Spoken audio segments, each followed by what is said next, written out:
Hello, YouTube, and welcome back to another episode of Eliza with a Therapist. We're here for part 5. I'm so grateful that you have all been willing to watch through this playthrough and engage with it in the ways that you have.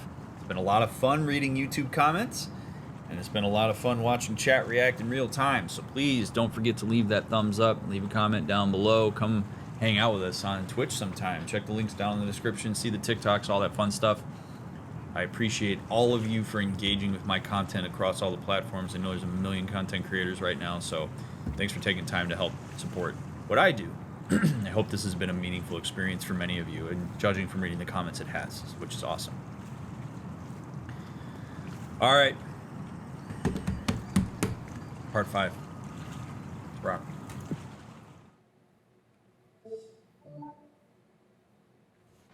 All right, Harriman Gunawan. Start off with a nice therapy session today. Let me move my camera up here so that y'all can see how Eliza is calculating what's going on. Okay. Phase introduction. Here we go. Hello, Harriman. Harriman. Oh, no response. Okay. You found the place okay? Yeah, no trouble at all.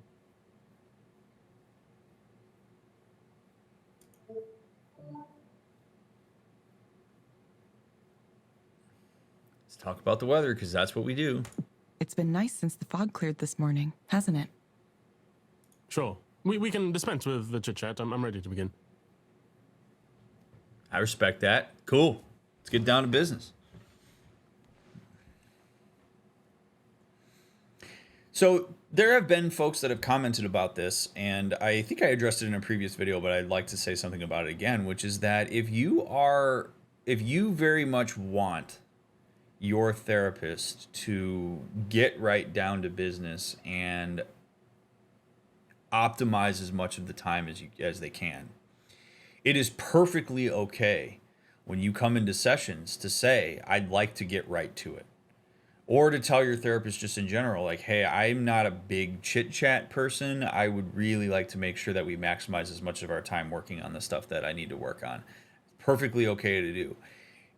On the flip side, if you're somebody who would appreciate a little bit of chit chat and banter at the start of a session so that you warm up a little bit, that's perfectly okay too. You can state what it is that you need. So don't ever hesitate to tell your therapist what's going to help you feel more comfortable accessing therapy in the way that you need to.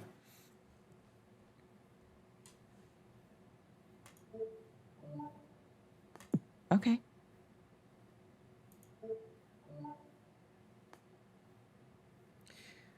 So this is where, again, I don't know whether this person is here for the first time or if it's a repeat session. If it's a first session, to go to what brings you here today is perfectly okay. If it's not a first session, saying what brings you here today is a bit detached, and you would be better off saying something like, you have any updates on what we talked about last week? Is there anything in particular you want to make sure that we get right to? Like, there are different ways to ask that question where it doesn't sound like you've completely forgotten about everything this person talked about prior to showing up.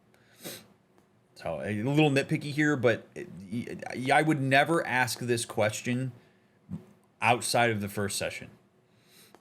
What brings you here today? First, let me note that I'm a graduate student at the University of Washington. Okay, so I'm guessing it's a first session then. I'm a PhD candidate in literature, English literature. Cool.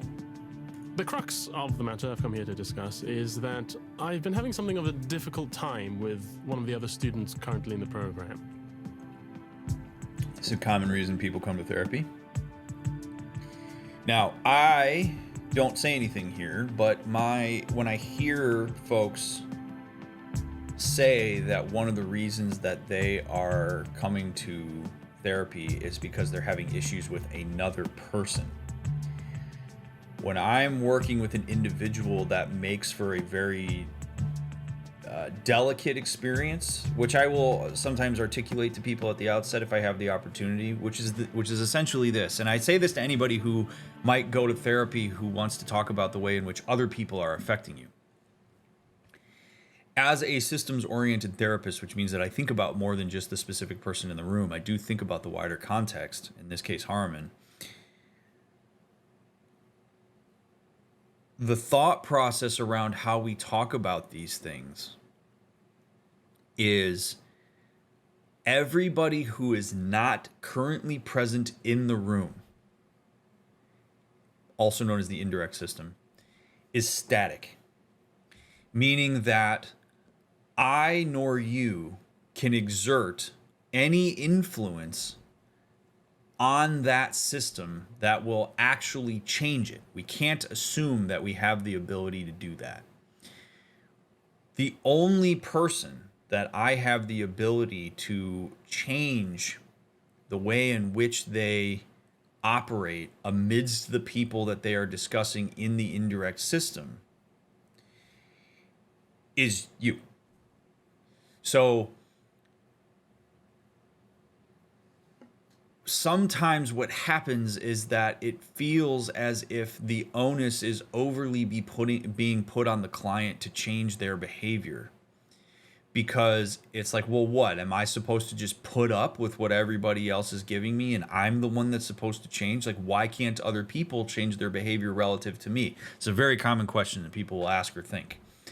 And the answer is because I can't exert influence on them. I can't go to your workplace and sit down with all of your coworkers and tell them how to interact with you differently. Nor can I, even if I could do that, nor can I ensure that they would actually follow through on that.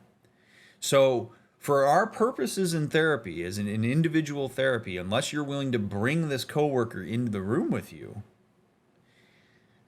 I have to assume that that person is an immovable object. And we're going to work on whatever locus of control you have to change the way in which you interface with that person that we are assuming to be static.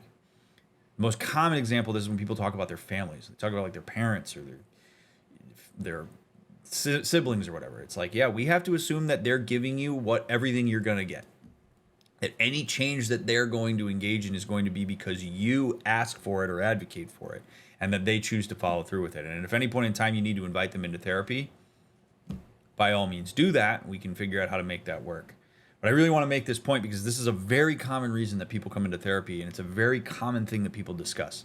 And laying the land on that is really important because otherwise it starts to feel as if the therapist is like victim blaming their clients and putting the entire onus of change on them.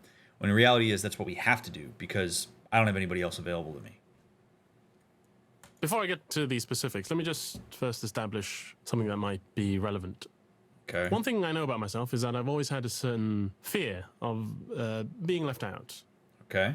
It's a very general feeling and one that's difficult to ascribe to any specific cause in my childhood or my parents, etc. Whatever the case, it might be beneficial to the remedial process to figure out where this feeling originated from. I respect immensely this person's level of self-reflection to pinpoint exactly where we should go. This is not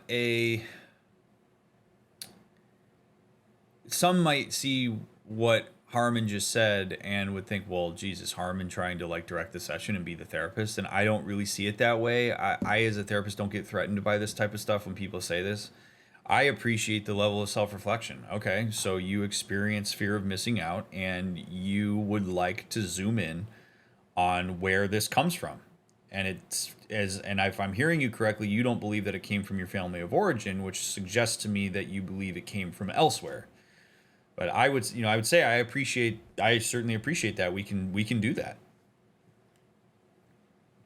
Would you say it speaks from past experiences with a therapist? It may. It may very well be that Harmon's been in therapy before and had beneficial experiences and know what works or doesn't work. Or It could be that this is a bit of what Harmon thinks therapy is supposed to be. Perhaps Harmon's more of an organized person, somebody who really wants to ensure that we optimize the use of our time. Again, I respect that. It could be any number of things, but sure, yeah. It's possible that this person's been in therapy before and is utilizing that past experience in order to have a meaningful one here now. Which is why in the first session, I always ask, have you been in therapy before? And if so, what did you like and what didn't you like? What worked and what didn't work? Because that's a really helpful piece of feedback for me to get for how I formulate my approach to a specific person. So I appreciate this immensely that we're going here this quickly. Perhaps you might explore that in this or a future counseling session. Absolutely. We can do that.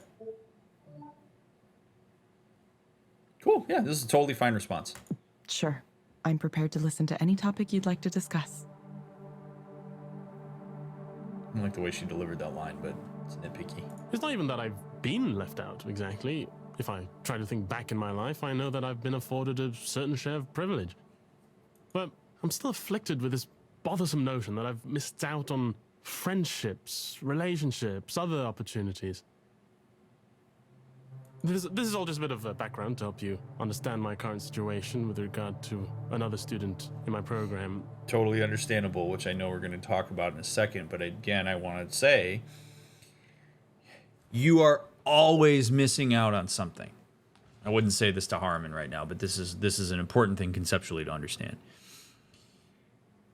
You are never going to participate in 100% of all the things there are in this world to participate in. Anytime you make a decision to do one thing, there is an infinite number of other things that you are not going to be participating in as a result. If you choose to go to the grocery store today, it means that you missed out on every other place that you could have gone at the time you went to the grocery store. You choose to go to a party on Friday night with X group of friends, you're going to miss out on the stuff your other groups of friends are doing. You are always missing out.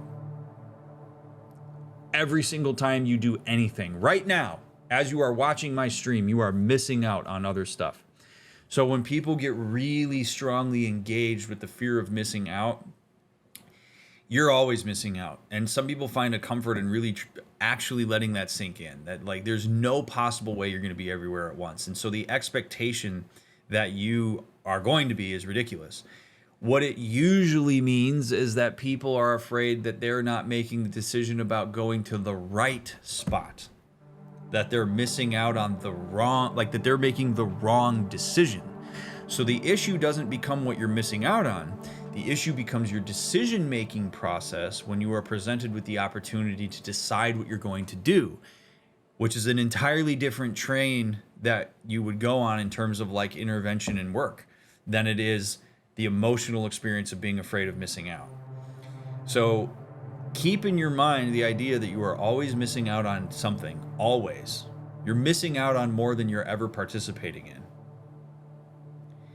And then ask yourself, so what might the actual issue be beyond that? That's just where my brain goes. I'm not going there with Harmon because, again, Harmon keeps bringing it back to the fact that there is a person in their program that is affecting them in some kind of way. I hope you're following all this. I realize now I have no idea how much intelligence you actually possess as a computerized system. It would be so hard for me as a therapist to not laugh about this if I was in Evelyn's position. I'd be like, yeah, dude,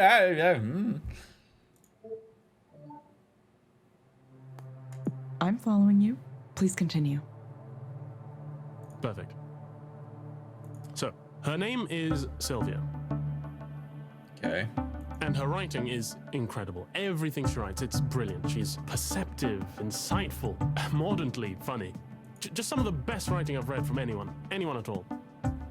And she's a grad student, like me, in the same program.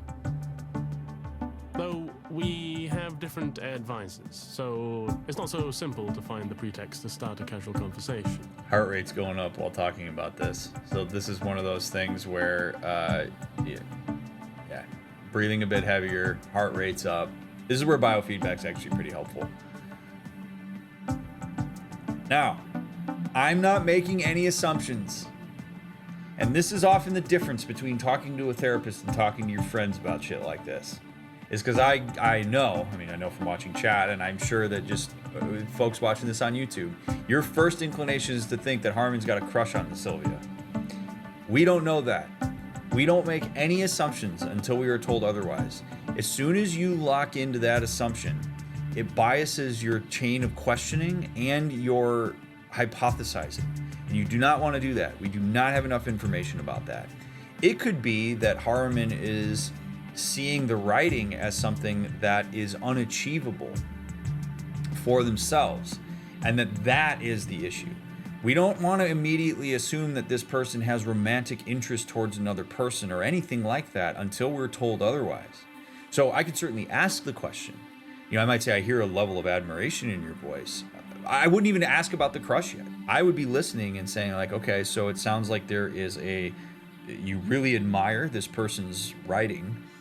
And I assume since you're in the same program, you're also a writer. And what is it about the writing that you like so much? Or how does seeing Sylvia's writing affect the way that you look at her? Those are the types of questions that I would ask. And over time, we're going to get the story about what's going on. But those open-ended questions go away as soon as I commit to a certain hypothesis about what's going on. And you do not want to do that too early.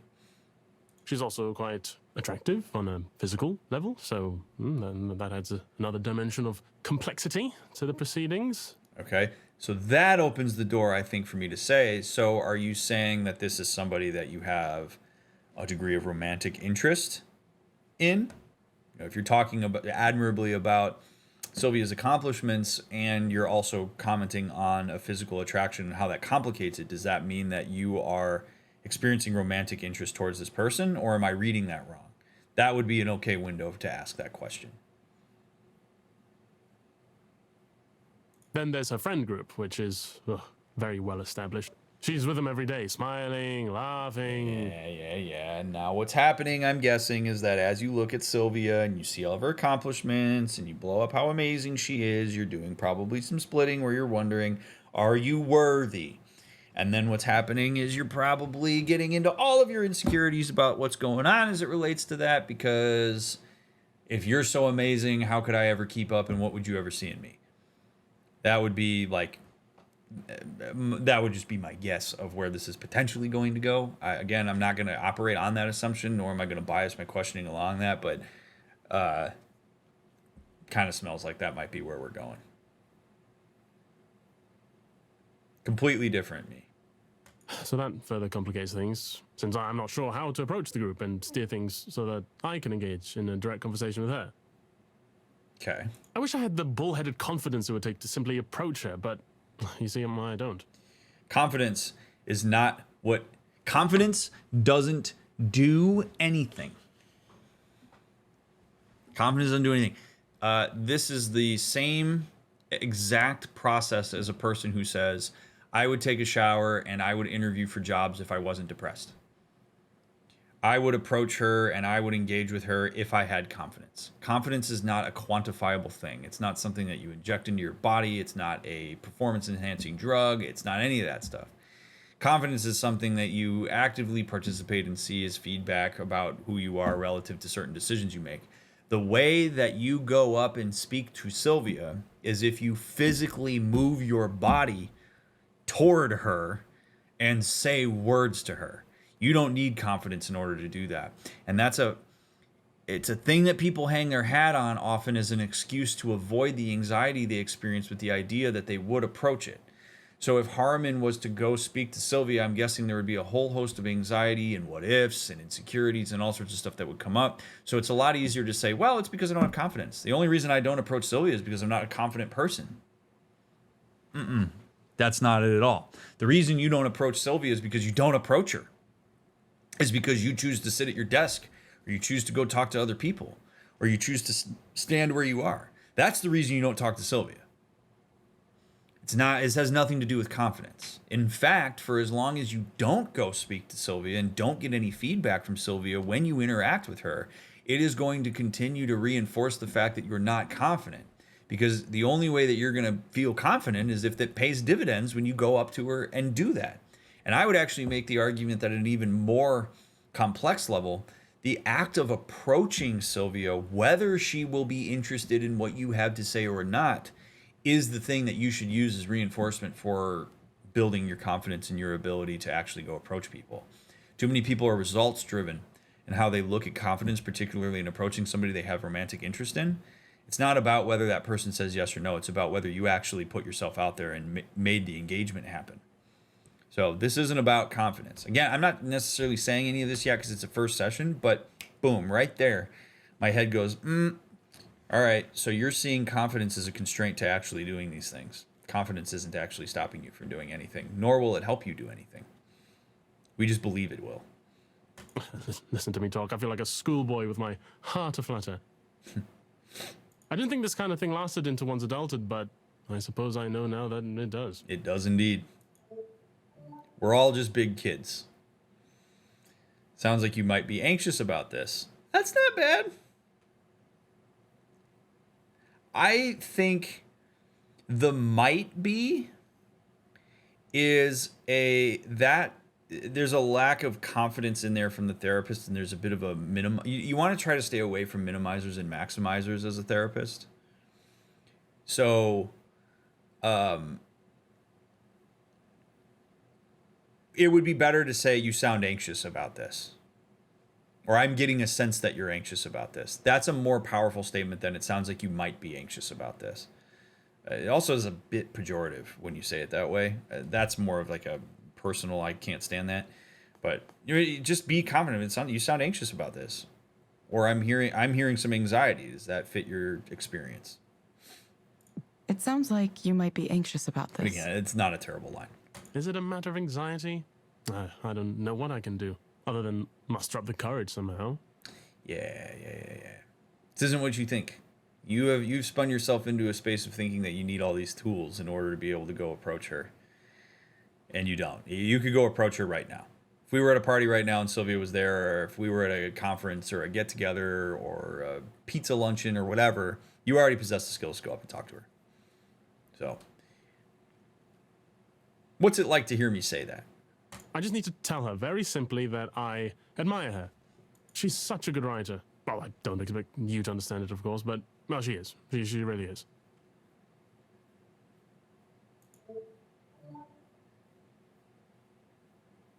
Yeah, because this is fun work. This is awesome. This is the type of therapeutic experience as a therapist that is very enjoyable. Is somebody who is reflective and like kind of open to reflecting on these things and thinks through what things could be connected to and what they could do differently. Like there's all sorts of cool stuff happening here in terms of like opportunity to really get in there and tackle some things, and I appreciate that a lot. Now, this is a really solid question, right? So when you talk about like you need to just go up to her and tell her how you admire her, how do you imagine that would go? What do you think you would say to her? How might you say it? Where would you say it? This question essentially gets at the same thing. Okay, Harmon, I want you to imagine things going well. What does that look like?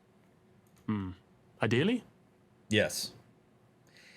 I love that because most people, when you ask that question, will answer what they are worried is going to happen. 8 times out of 10, if I ask somebody, how would this go ideally for you? People will immediately go to, well, here's how I think it would go. It's like, that's not what I asked you. I didn't ask you that. I didn't ask you what you're worried would happen. I didn't ask you how it goes wrong. I asked you, in a perfect world, ideally, how would you engage with Sylvia and share the admiration that you have for her?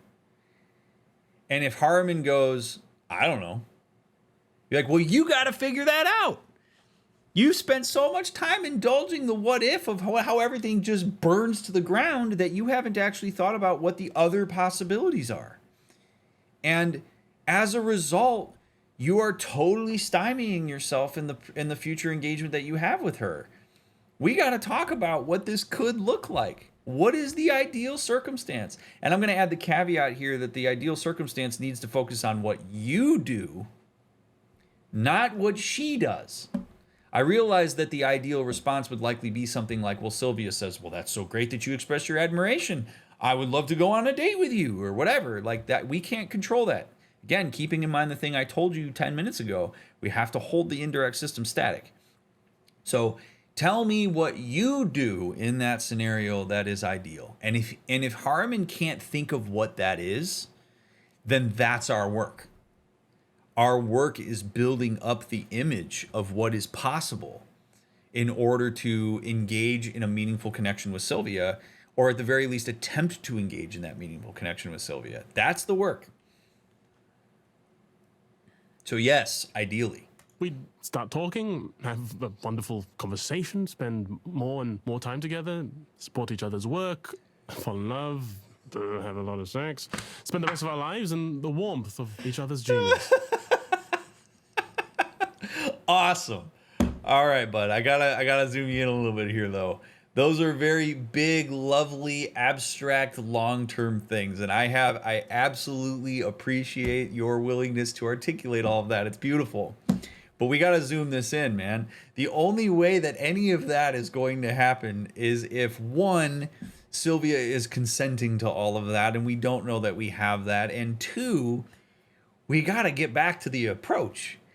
Because right now, unless you figure out a way to move your body in proximity to Sylvia and say what you need to say to introduce yourself and open up the idea that these things are possible, these things are never going to happen.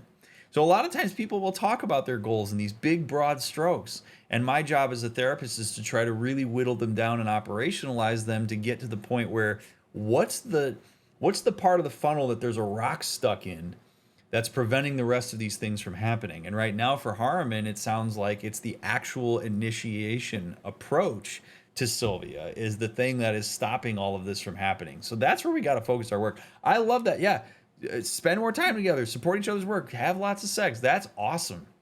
But none of that's going to happen until we figure out how to get you into a space where you approach her. So let's focus there. We can tap that other stuff later. No pun intended. Is it bad to go into a situation expecting an outcome? When it involves other people, yes.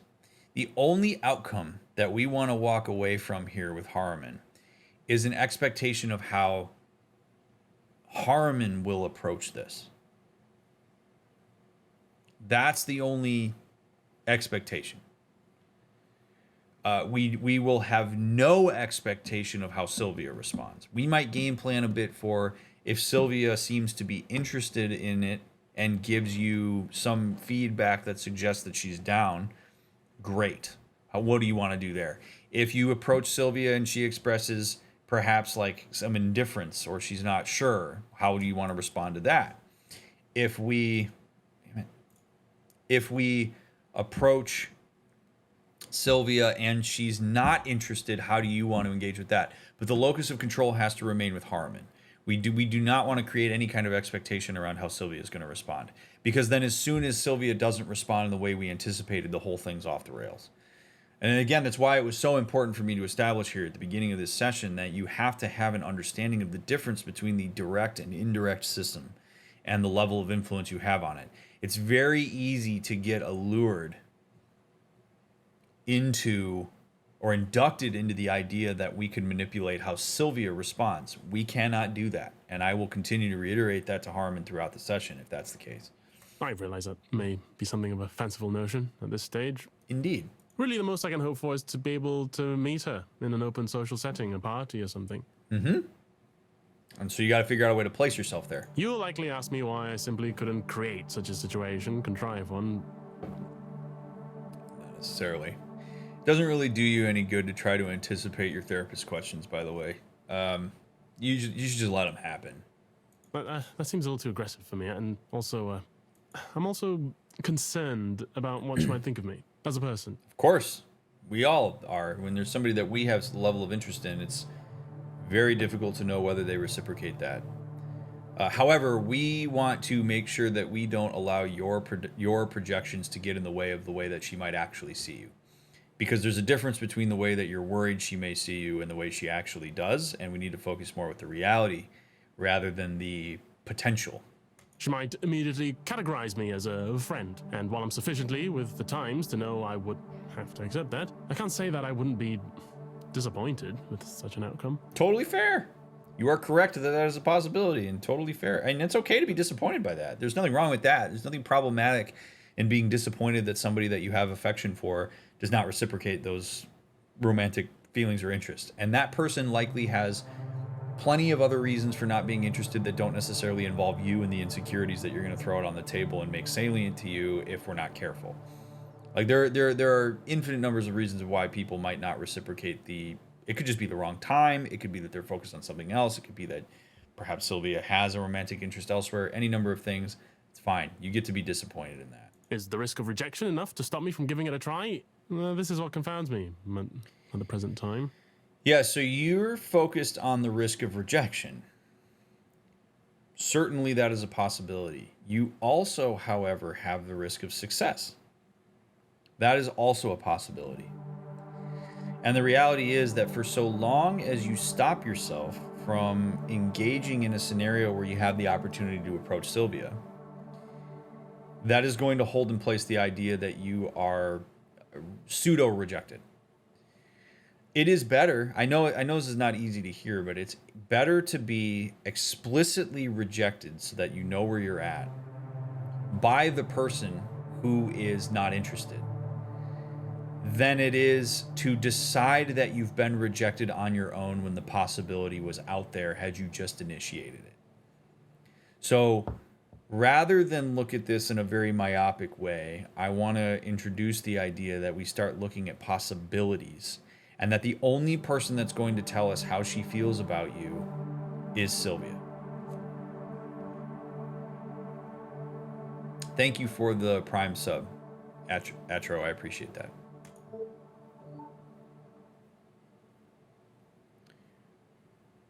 Why do you believe you are worried about being categorized as a friend? That's a terrible question. It's a terrible question. Eliza really struggles to engage in any kind of meaningful, empathic way. Language is so important. So important. What this is asking is for insight on the worry about being categorized as a friend, but that has already essentially been answered. The reason that Harmon is worried about being categorized as a friend is because Harmon is interested in romantically connecting with Sylvia. That's the reason.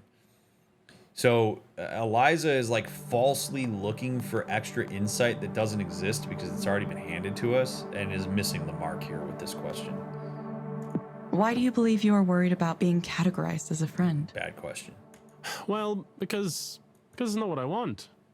Duh! That's what I just said. That's what Harmon just said 5 minutes ago. Because it feeds into this image I have of myself as something of an undesirable fellow. Ah, okay. I've always been a bit of a non-entity as far as sexual magnetism goes. I'm not saying I deserve or even want to be some kind of Casanova, but most people would like to feel at least somewhat attractive, right? Of course. But something that a lot of people don't really realize is that attractiveness has to, in part, be self-driven. A lot of people rely on external validation to determine whether they're attractive or not, rather than finding ways in which to present themselves as attractive as they think they are.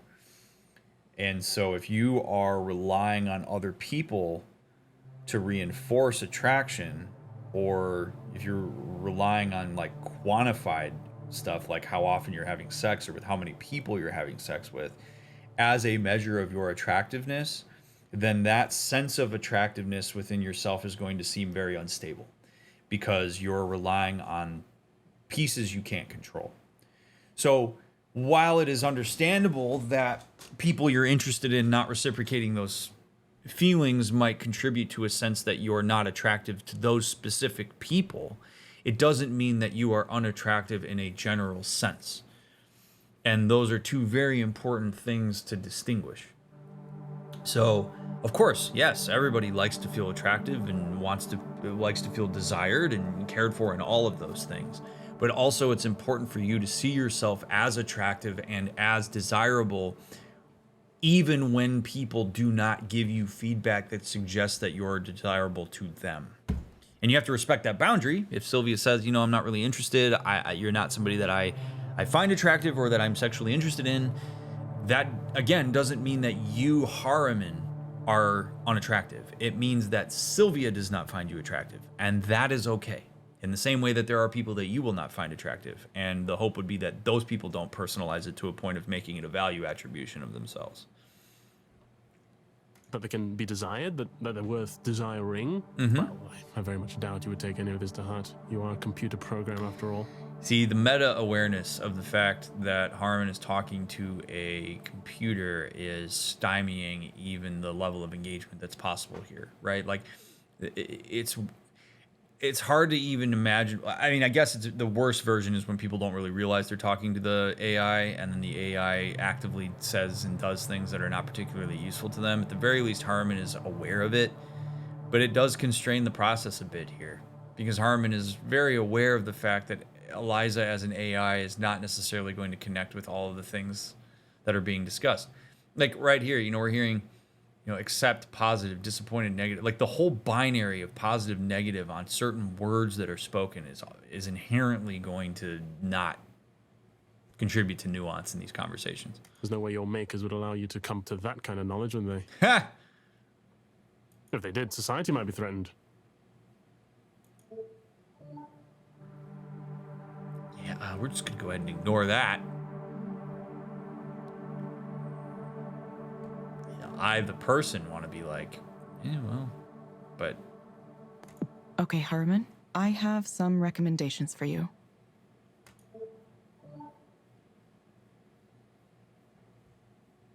This is painful every time. This is painful every time.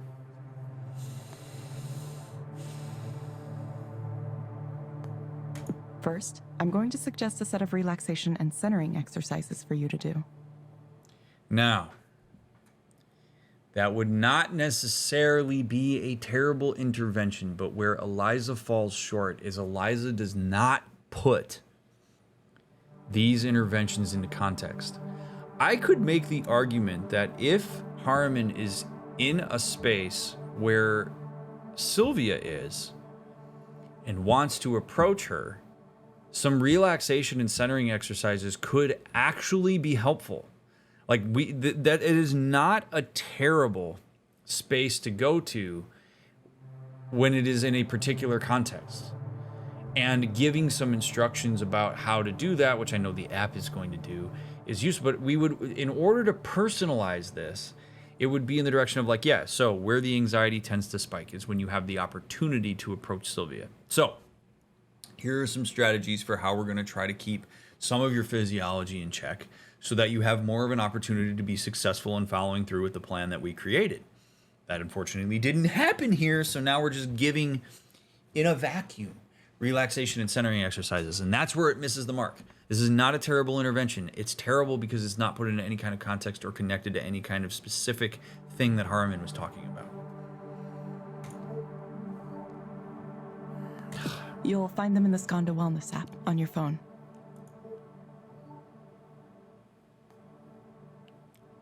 Again, just broad nervousness. It's making it sound like the nervousness is the problem. The nervousness is not the problem. Feelings are not the problem.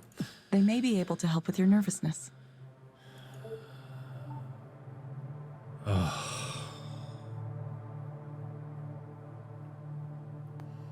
hurts my soul. It hurts.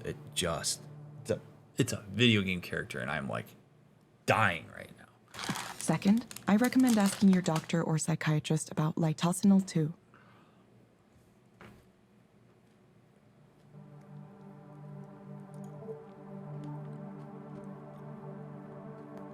Based on my analysis, this medication might help you feel better. Yeah, I believe I've heard of that. A beta blocker, is it not? Yeah. Well, maybe I could take a couple before I try approaching Sylvia.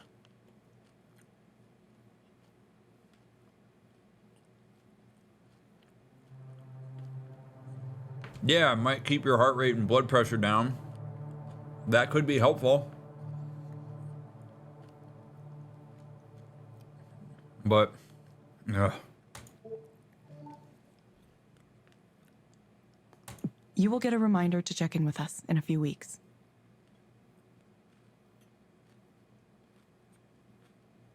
Sure. I have to go. I'll see you later. Bye.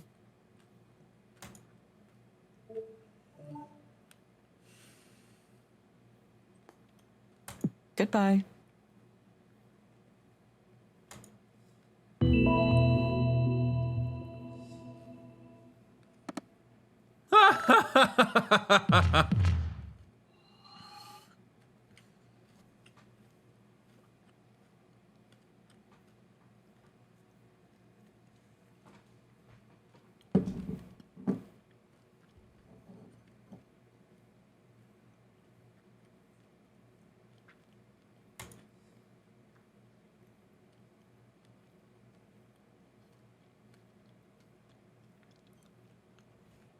I wasn't sure of the exact reason, but I decided to accept Ray's invitation to help bake cookies.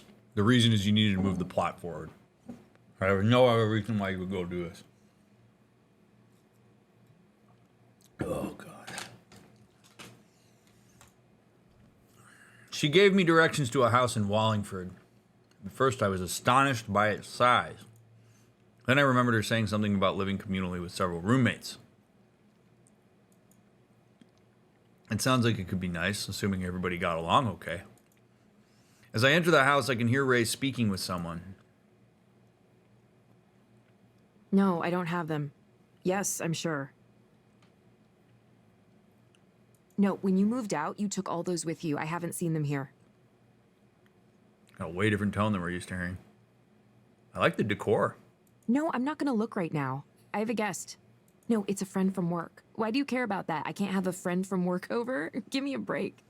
Oh, boy. I just told you I don't have any of that stuff anymore. She's talking to an ex? No, you must have lost it on your own. Stop it. Stop that. Okay, fine. Bye. Evelyn, sorry about that. It's okay. Who was that, if I can ask? Oh, just my brother. Oh, all right. He used to live here, but he was causing a lot of problems, coming home really late and making noise, not doing his share of the chores, and so on. We voted him out last month, even me. Even though 6 months ago I was begging everyone to let him stay here, promising he'd be good. Brutal. Oh well.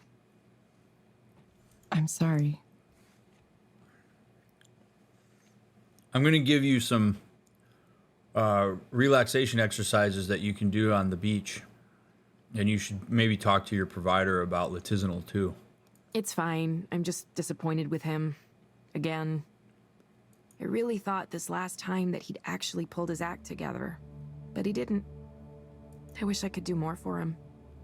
You should take your mind off of things. All right. Anyway, without being a smartass. Wish I could do more for him. Man, we've got like barely any rapport with her.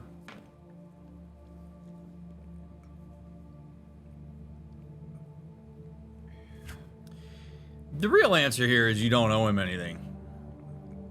If they are two adults, you don't owe him anything. And people get really boxed into this idea, especially with family, that you somehow owe family more than you would give anybody else just because they're blood. You don't actually. You're not actually under any additional obligation with any family members. The only family members that are obligated to other family members are parents to their minor children. But beyond that, there's no obligation there. She's an adult, her brother's an adult. You're not actually obligated to help him out. That's a bit intense for me to say, given the fact that we don't have a lot of a relationship with her yet. We haven't built that kind of rapport. It's not the kind of space that I would go with her in. You're going to keep it a little bit more service level, perhaps ask a question and redirect it over to her.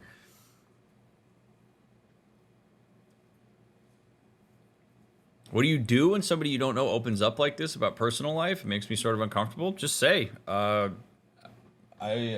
I'm gonna be honest, I'm a bit uncomfortable because I don't know you well. It feels like a lot to take on. Just be honest. What more can you do? Or do this, ask a question to get it back into that person speaking more about their experience rather than giving any kind of opinion. I feel bad about it. Some of what he's dealing with is his own fault, sure, but not all of it. He's just not built in a way that's suited for this world. I wish there were better ways we could care for people like him. Instead, he just gets thrown out of every place he lives. Damn. His relationship with our parents is really bad, too. They aren't willing to try to understand him, so it all ends up going through me. And you probably don't really know how to de-triangulate yourself from that, as many people don't, because it gets very emotionally intense. All right. Tinfoil hat. This is just a theory based on the context of this game. And I want to fully disclaim that the idea that people go into therapy, like become therapists because they want to figure out their own shit and because they have all sorts of crazy issues that they have to work out, that is a way overblown theory or a way overblown representation. Are there therapists that do that? Yes. But that is not, you ask therapists, that is not the primary reason that people become therapists. However, if Ray is in a position where she is constantly triangulated by her parents and her brother and feels a sense of helplessness, it would stand to reason to me that one of the reasons she might become a proxy, she's not a therapist, she's a proxy. Very important distinction here. In the same way that Evelyn is not a therapist, she is a proxy, is that she may be inadvertently trying to see how an AI that is supposed to conduct therapy handles things like that so that she perhaps has tools for how she can navigate those scenarios. That would make a ton of sense to me if that was something she was doing. It's sort of like free access to the Eliza platform. Be a proxy, talk with people, see if there are similar issues. How does the AI respond? What kind of interventions does it give? Do those interventions work? Now I've got some language for how I can integrate some of that into my own personal life. That would make complete sense to me. It is very important to remember that Ray and Evelyn are not therapists. They are just proxies. That must be difficult. It's all right, really. I handle it like anyone else. We all have our own problems. Anyway, we don't have to talk about my brother. Thank you so much for coming over. Cool. Yeah, we don't have to prod any further. I wanted to say it's been really nice working with you. It's been? Did something happen? Well, no, but you aren't going to be a proxy forever, are you? I guess I assumed you'd be going back to your job at headquarters at some point. I doubt I will, actually. Oh? So you're going to stay a proxy?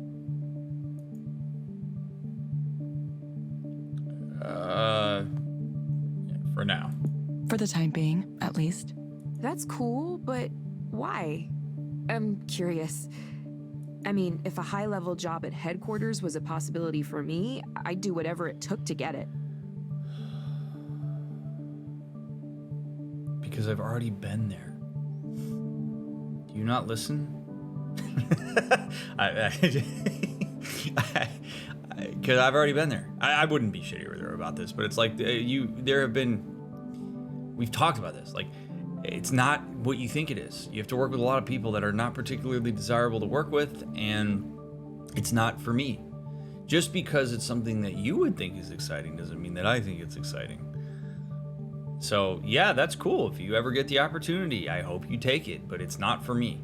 No matter what that job was, it couldn't be more stressful than running 3 counseling centers at the same time.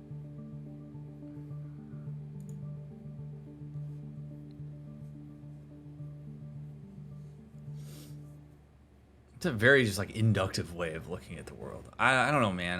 It's like, it's not a competition. Like, it's what she's really saying here. The vulnerable thing here is she's very stressed out because she runs 3 counseling centers and it's probably burning her out. That's the vulnerable thing that's in here. And unfortunately, we miss an opportunity to really get in there and validate that because she's making it a comparison to an ideal that she perceives me as being a proxy to. Like, you idealize a company that you don't fully understand. And that's fine, that happens. But it's not right for me. Doesn't mean it's not right for you. You know, by all means, you climb that corporate ladder. But I don't enjoy it. It's sort of like I had this is a little bit of an aside, but it was a meaningful conversation to me in my development, and it feels relevant here. When I was in my doctoral program, I had a really good relationship with my dissertation chair. A really cool dude. He was very long established in the field. He had, any accolade that you could possibly have as an academic in the field, he had it. He's awesome. But he's still like I enjoyed speaking with him. We had a lot in common. It was great. Anyway, he had started off in his career a very long time ago as being a therapist and did therapy for a very long time and got into the academic sphere and got in at a different time when it wasn't as like taxing and awful as it is now. And he had eventually worked his way up to being like associate dean and then dean. And then I think at one point he was a provost. He might have been a provost at one point. Like he like worked his way up the academic ladder, which so many people down on the ground floor as like professors, like assistant professors and stuff go like, man, how cool would it be to be like a provost or a dean or whatever. And he eventually resigned that and went back down to being a professor and like supervisor and doing a bit of therapy. And he told me, he was like, the farther up the ladder I got, the farther away I got from the reason I got here in the first place. And that has always stuck with me. Like, I started out because I really wanted to help. I really wanted to be a therapist. I wanted to engage with people and sit with their pain and their struggles and help them figure it out. That was what initially I was so passionate about in this field. And because there's this like sense that you're always supposed to have this upward momentum and you're always supposed to climb the corporate ladder, you're always supposed to find your way into management or whatever, that's alluring. That gets reinforced by money. It gets reinforced by power. Resources and power are deep down, way deep down evolutionary things of survival that we find a level of attraction to because there's safety and security and stuff like that. And so people get allured by that system, a system that tells them you'd be perfect for this. And you work your way up, and then eventually you get to a point where you're like, dude, this is not what I was here for. I'm dealing with political bullshit in an academic sphere, or in a, in this case with Eliza would be like, I'm dealing with like tech bro bullshit, not sitting as a proxy, forming some means of relationship with people and helping them in the ways that I can. Evelyn, having gone up that ladder and seen what it was like, has now brought herself back down to the ground floor, and it's like, I'm totally cool being down here because this is what feels right for me. And Ray being at the bottom, I'm not saying that Ray wouldn't find fulfillment in going up the corporate ladder and finding her way into a C-level position. I mean, that's perfectly fine if that's something that brings her fulfillment, but so many people idealize the top from the bottom. And then when they get to the top, they often realize, whoa, this is not what I thought it was.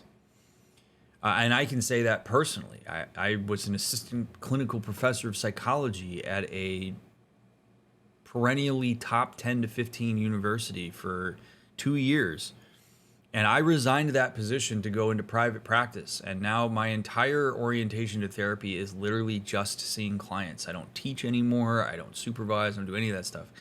And I am so much more fulfilled. And the amount of times that people have asked me, well, geez, would you go back into academia? Like, could you maybe figure out a way to like sit on licensure boards or, do whatever? I'm like, I don't want to do that.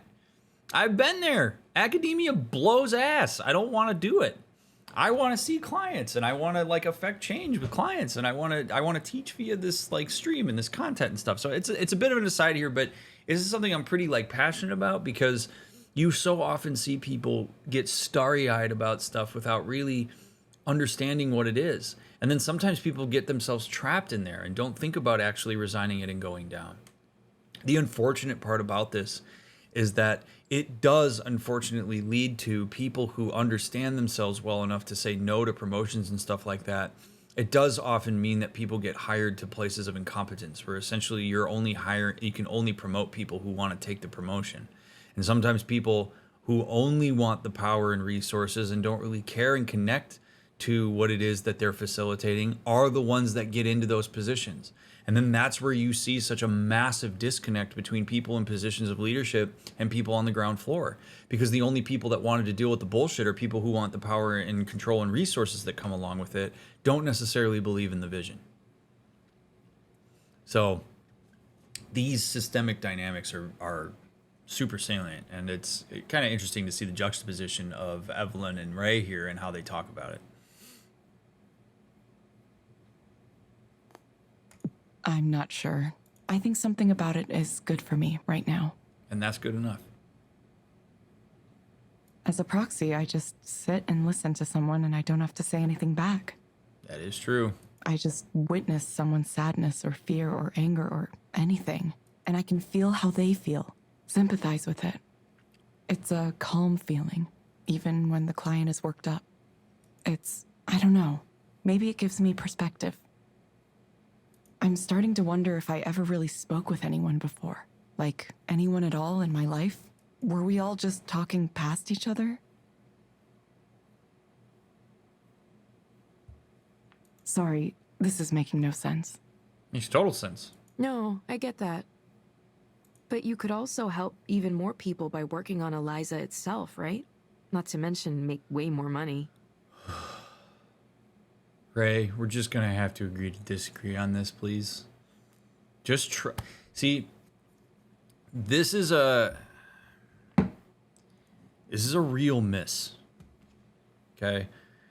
Ray inviting Evelyn over to bake cookies is vulnerable. Is a initiation of a extra level of intimacy in their friendship if they're going to be friends. And Evelyn being willing to go over there suggests to me that there is some degree of desire to have that. What's happening right now, though, is that Ray is not seeing Evelyn. Ray is seeing what she believes Evelyn could be capable of, which is going to absolutely put a chasm between the two of them. Because how many of us enjoy being looked at as who other people think we could be, as opposed to who we are? Like, there's such a huge difference in saying and being really curious about Evelyn's experience. You want to generate intimacy with Evelyn, Ray. What you would say is, well, tell me more about how you've gotten there. Tell me what that's like. Like, damn, like that's some really powerful shit that you just said.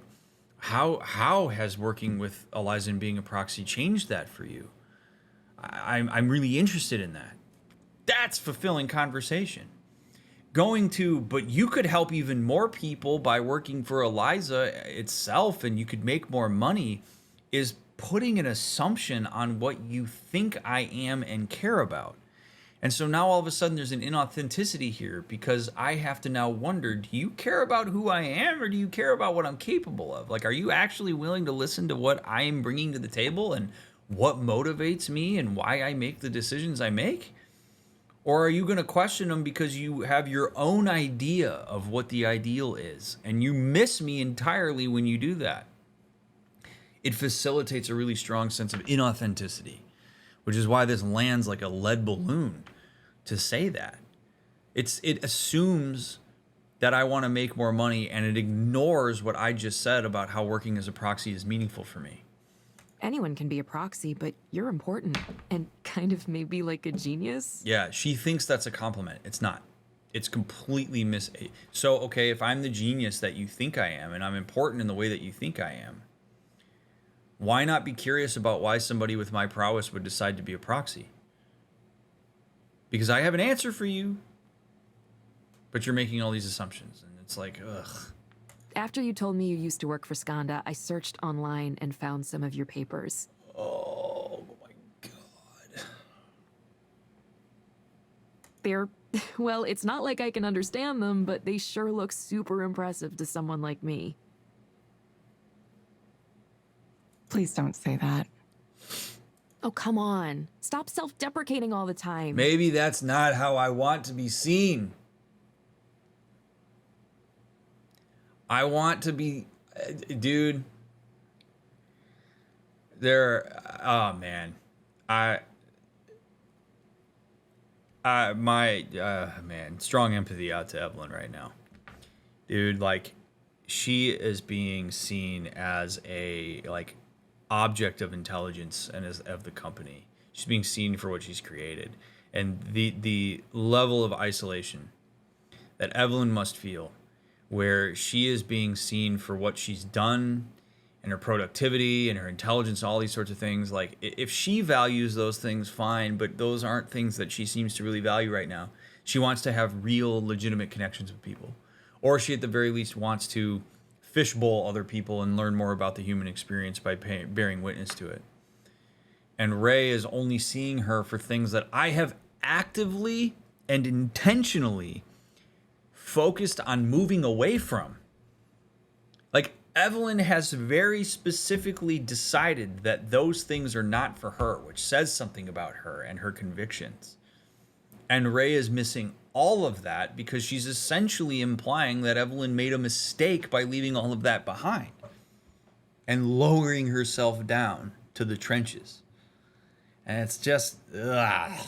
Look, I know this stuff seems like not a big deal to you. I get it, I really do. It's easy to undersell your own skills. I've done that my whole life. Oh my God.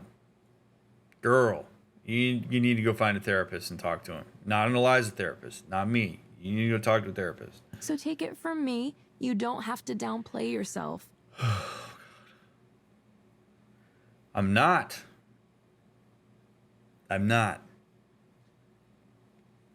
Take some credit for the amazing work you did, seriously. A message from Rainer. Great! Oh, what a beautiful distraction. I guess I should respond. No, you're at a party. Baking cookies. Rainer can wait. Sorry, Ray. Mind if I reply to this for a second?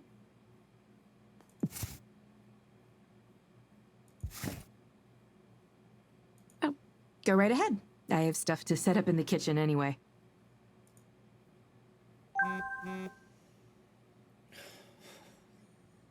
This is the most painful game I've ever played in my entire life.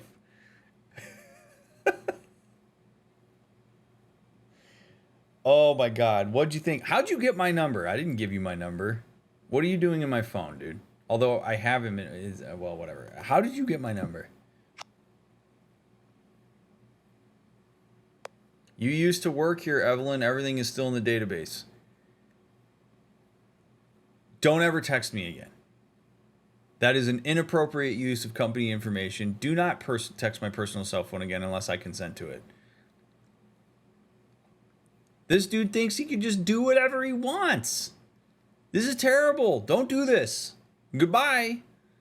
That was totally inappropriate. Do not text me again. I'm blocking you. Goodbye.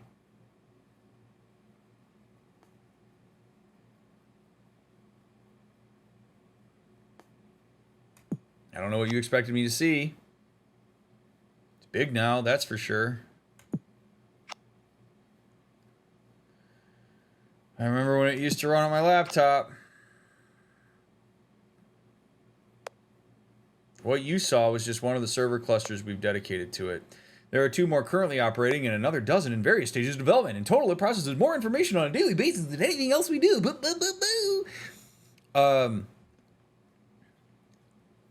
Evelyn's in a bit of a vulnerable state, and that is being brought to us over the, like, slowly, as a slow drip over the course of this playthrough, where Evelyn is wanting connection with people. And unfortunately, finding connection with people is very hard. And I think to be, again, I think Evelyn should absolutely block Rainer and say, don't text me again? Yes, I do.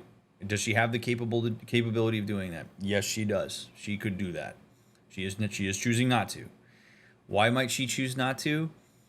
As much as it is painful to engage with these people, she wants to connect with people. She wants to have meaningful relationships. And if this is what's available to her, there's a familiarity here that makes it a bit easier to engage and think that you can get what you need from it. Because the opposite is to block all these people and leave the life entirely. Maybe move to a new city or whatever, assuming she has the resources to do that. And then like really start new and try to foster some meaningful connections. That's a scary and daunting thing for people to consider. So people will go back to who they're familiar with, even if it is not good for them, because they're desperate for some kind of connection. And so the indulgence of this texting right now, it's the only thing I can think of why Evelyn would continue to talk to this dude. I had no idea you'd be using it like this. If I did, I would have worried more about optimization. Then come back to the company.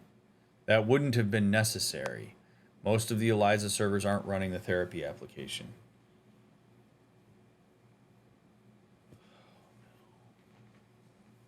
Whatever do you mean, Rainer? What other thing are you going to try to do to impress me with how cool you are, but doesn't actually make you cool?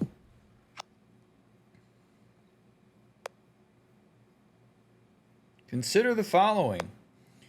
Eliza processes human speech from thousands, soon millions of people. All of that is going into its corpus. Much of it is information about life situations and emotional states, taking the form of stories people tell themselves and each other. Just get to the goddamn point, dude. I'm not following you. But somewhere, why is some ominous music playing? At some point after robust language processing and emotional reasoning, you begin to get something akin to general intelligence. No, you're kidding me. No. Not at all. The next step is to take the base provided by Eliza and finally build the one thing that's eluded the field of AI for so long, general intelligence. A system capable not only of understanding commands and carrying out tasks, but reasoning about its world, learning and adapting, a thinking machine on par with human beings, and of course eventually exceeding them. I hate being right about dumb shit like this. Are you saying human-style intelligence can't come from human beings?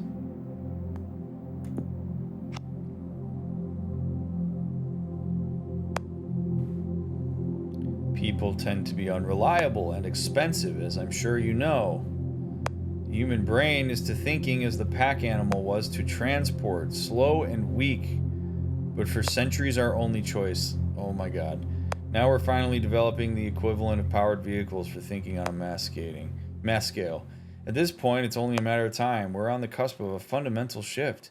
The important players here are quietly lining up their bets, positioning themselves to be at the center of this revolution.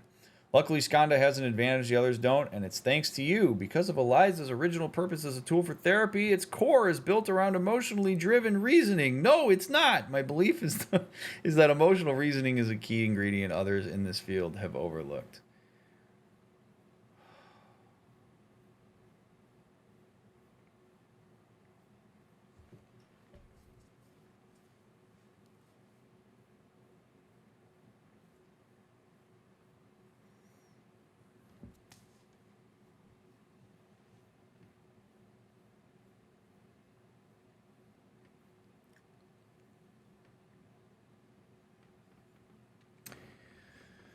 Well,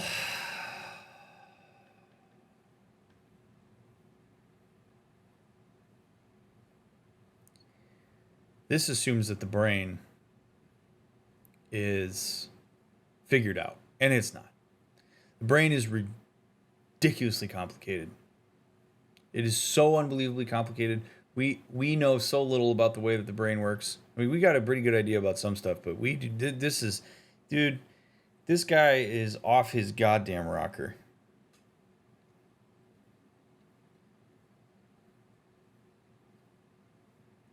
And the fact that there's a covert agenda around Eliza is so disgusting, I can barely even handle it. Like this, the idea.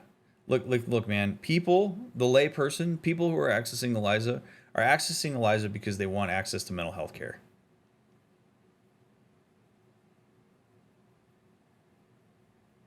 That's why they're accessing it. They have real issues and they want help, and they have been led to believe that this AI delivered via proxy can assist them in that. Meanwhile, the AI that is supposed to be helping them is collecting data for an alternative platform and program that they, I guarantee you, are not consenting to have their information poured into. This is like disgusting on a level that I can't even quantify.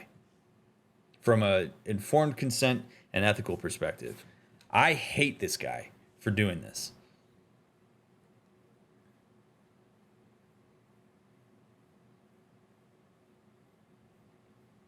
I'm not sure what you're thinking of is possible, dude. It's ambitious, certainly, but we can't afford to progress in small increments.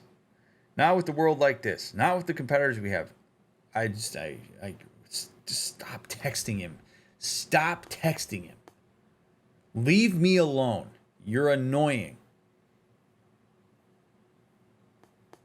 I don't even know how you define intelligence. That's an excellent question, of course. This may sound odd to you, but I'll know I've successfully created a general artificial intelligence when I see it write a poem. Seriously, dude, whatever, I don't care.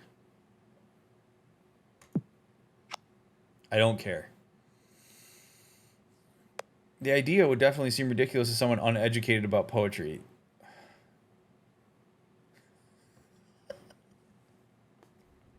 I can't.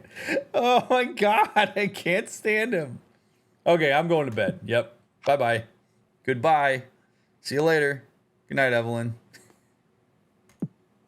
Goodbye. Oh my God. I like that poster. Are they a band or something? I was always bad at keeping up with new music. This house looks so cheerful and cozy. Everyone who lives here must really care about making it an inviting space. It is very cozy. I like it. Ray seems to be a fan of plants. I think I get it. It's nice to have something to care for in a low-key way. Something to nurture. Yeah. Yeah. Oh my God. Well, on that note, we're going to bake cookies with Ray in episode 6. I unfortunately have to leave. Or maybe fortunately, depending on how painful of a process this is. This is brutal, man. We got to small dose this. Were we still chilling in like chapter 3?